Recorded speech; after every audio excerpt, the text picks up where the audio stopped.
ब्रेकनंतर आपल्या सगळ्यांचं पुन्हा एकदा स्वागत।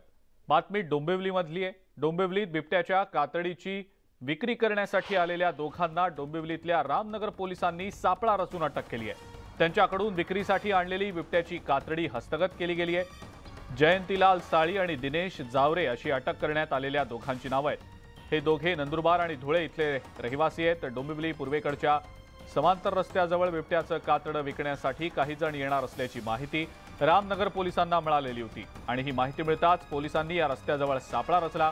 त्यावेळेला 2 जण संशयास्पद हालचाली करत असल्याचं पोलिसांच्या लक्षात आलं। त्यांची चौकशी केली असता त्यांनी पोलिसांना उडवाउडवीची उत्तरं दिली आणि त्यामुळे पोलिसांचा संशय बळावला। पोलिसांनी त्यांची झडती घेतली आणि त्यांच्याकडे बिबट्याचं कातडं सापडलं। त्यानंतर पोलिसांनी या दोघांना ताब्यात घेतलं आणि बिबट्याचं कातडं जप्त केलं। डोंबिवली पोलीस स्टेशनच्या अधिकारी आणि अंमलदारांनी 90 फीट डोंबिवली या ठिकाणी सापळा रचला होता। 2 इसम रिक्षाने त्या ठिकाणी आले आणि ते उतरून कोणाची तरी वाट बघत होते। त्यांच्यावर संशय आल्याने आम्ही त्यांना ताब्यात घेतले असता त्यांच्याकडे एक बिबट्याची कातडी मिळालेली आहे। त्या दोघांना ताब्यात घेऊन त्यांच्यावर गुन्हा दाखल करून त्यांना रिमांडसाठी कोर्टामध्ये हजर केले असता त्यांना 2 दिवसाची पोलीस कस्टडी मिळालेली आहे। सदरचे वाघाचे कातडे त्यांनी कुठून आणले याचा आम्ही आता तपास करीत आहोत। महाराष्ट्रामध्ये आता उन्हाचे जबर चटके बसू लागले। वाढत्या तापमानामुळे अंगाची लाही होतीये। गेल्या 3 दिवसांपासून शहरातलं तापमान 40शी पार गेलंय। रात्री थंडी आणि दिवसा कडक ऊन असा वातावरणात बदल दिसतोय।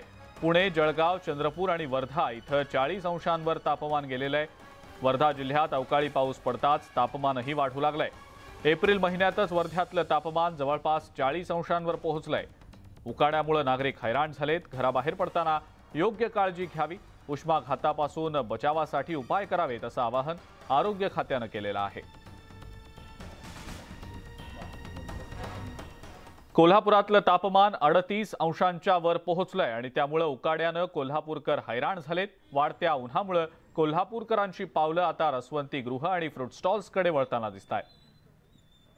याचाच आढावा घेतलाय आमचे प्रतिनिधी ज्ञानेश्वर साळोखे यांनी।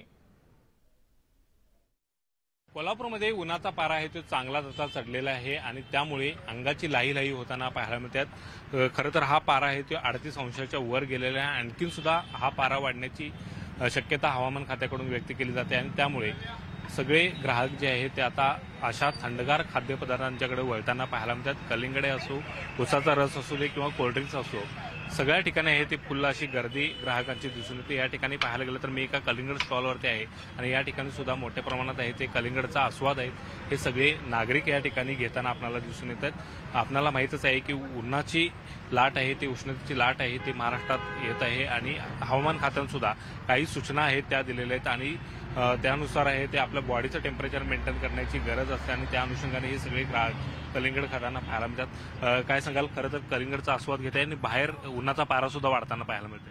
कोल्हापुरात दिवसेंदिवस उन्हाचा तडाखा आपण बघतच आहात, खूप प्रमाणात वाढत निघालेला आहे आणि एक थंड म्हणून आपण कलिंगडचा आस्वाद घेत आहे। कलिंगड सोबत आणखीन काय काय तुम्ही घेताय? कारण उसाचा रस सुद्धा कोल्हापूरमध्ये फेमस आहे। उसाचा रस आहेच कोल्हापूरमध्ये फेमस, त्याचबरोबर कलिंगडाबरोबर अननसाची चव जरा चोखली तर ते जरा अनोखी जरा वाटली जाते। त्यामुळं कलिंगडाबरोबर जरा अनोखी चव म्हणून आपण अननस खाऊ शकतोय। त्याचबरोबर पायनॅपल, त्यानंतर परत बीट्स असतात, त्यानंतर परत आपले जे पपई असतात, या सगळ्या गोष्टी इथं अवेलेबल आहेत, इथं मिळू शकतात।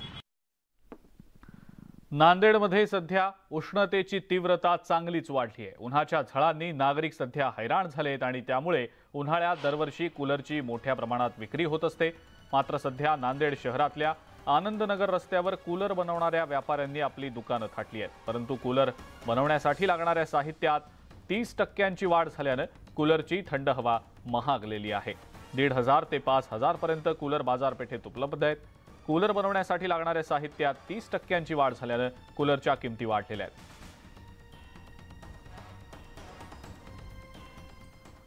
हिंगोलीमध्ये सुद्धा उष्णता चांगलीच वाढलेली आहे आणि यातच उष्माघात झाल्यामुळे एका 5 वर्षांच्या चिमुकलीचा मृत्यू झालाय।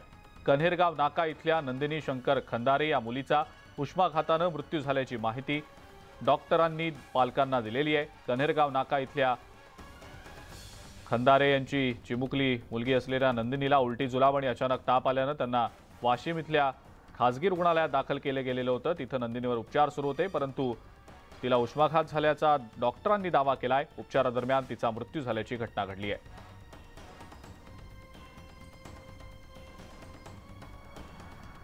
सोलापूर शहरातलं तापमान आता 42 अंशांवर जाऊन पोहोचलंय आणि या उष्णतेमुळे आता नागरिक प्रचंड हैराण झाले। दररोज वाढणाऱ्या तापमानामुळे दुपारच्या वेळेला रस्त्यावर निर्मनुष्य स्थिती दिसतेय। दुसरीकडे गोंदिया जिल्ह्यातल्या तापमानात देखील वाढ होतीये। पारा 39 अंशांवर जाऊन पोहोचलाय। यापुढच्या काही दिवसात तापमान आणखी वाढेल असा अंदाज हवामान विभागानं वर्तवलेला आहे।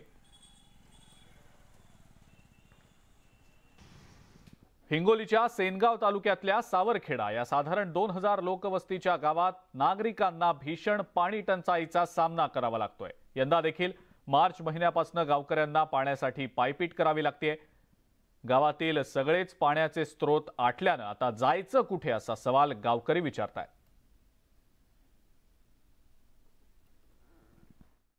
सावरखेडा हे खडकाळ भागावर वसलेलं गाव असल्यामुळे जमिनीत पाण्याचा स्रोतच नाही। पाणी टंचाई एवढी भीषण आहे, म्हणजे पावसाळ्यात सुद्धा पाण्याची टंचाई आहे। टँकर देणे म्हणजे प्रशासकीय अधिकाऱ्याची नामुष्की होत आहे असं अधिकाऱ्याचं म्हणणं आहे, परंतु त्यांच्या नामुष्कीमुळे आमच्या गोरगरीब जनतेची फरफट होत आहे। पाण्याशिवाय दुसरं काही कामच होत नाही लोकांचं। आमच्या इथं पाण्याची लय टंचाई आहे। पाणीच नाही, 2-3 किलोमीटरवर पाण्याला जावं लागतंय। लहान लहान लेकरं घेऊन घरी ठेवून सन्या जावं लागतं पाण्याला।